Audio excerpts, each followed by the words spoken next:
L&T head honcho A.M. Naik is convinced that the government's recent burst of reforms will merely have a sentimental effect on the domestic investment climate. In an exclusive chat with ET Now's Ashwin Mohan, Naik questions the government's inaction on FDI and insurance and also discusses challenges in the making of L&T a market leader.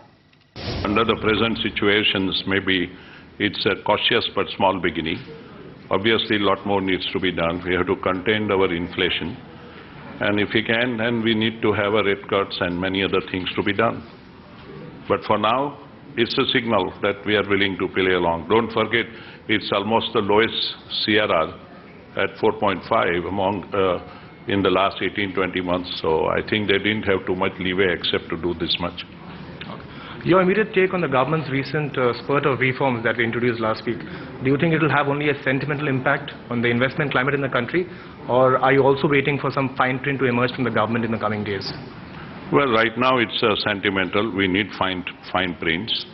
The opposition main point is that the international companies will come, the local small shopkeepers will lose jobs, and finally everything will be imported from China.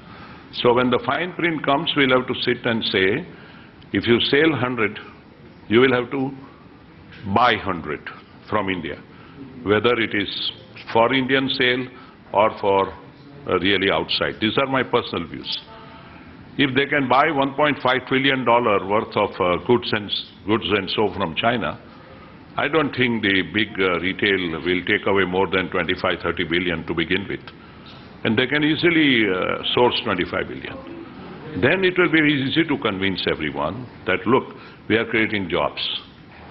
And also the lot of new amenities will come, the agriculture will get somewhat more, let's say, better way of dealing with their goods.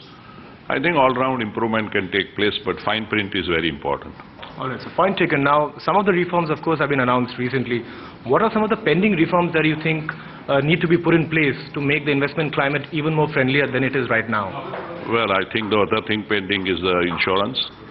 And I do believe that the 49% in insurance should be allowed. I think there are apprehension that LIC is, the life insurance concerns a lot of middle class and poor class, and they don't want the foreigners to come and increase the cost of it. But there is no reason to hold back general insurance. Even general insurance is stuck at 26%. That could be announced immediately. And such other things which are pending should be done. It's not going to adversely impact anyone. All right. Let's shift from the government now to L&T, sir. Recently it has announced the sale of its plastics business to Toshiba Machines. This is, of course, falling in line with L&T's policy of trying to divest some of its non-core assets. What are the latest plans on that? Non-core, small assets. All right, so small assets. So how is that plan working out as far as selling some of the small assets? In the present time, difficult because the valuation is low and we would not want to undersell, but it's moving. And we are determined to see that we reduce the complexity of the company to somewhat manageable. This is a question which I had asked you earlier, sir, when we had met at the AGM. I'll pose the same question to you again. What's the kind of revenue that you're looking at garnering from the sale of these small assets in the coming days? I think it's not so much value.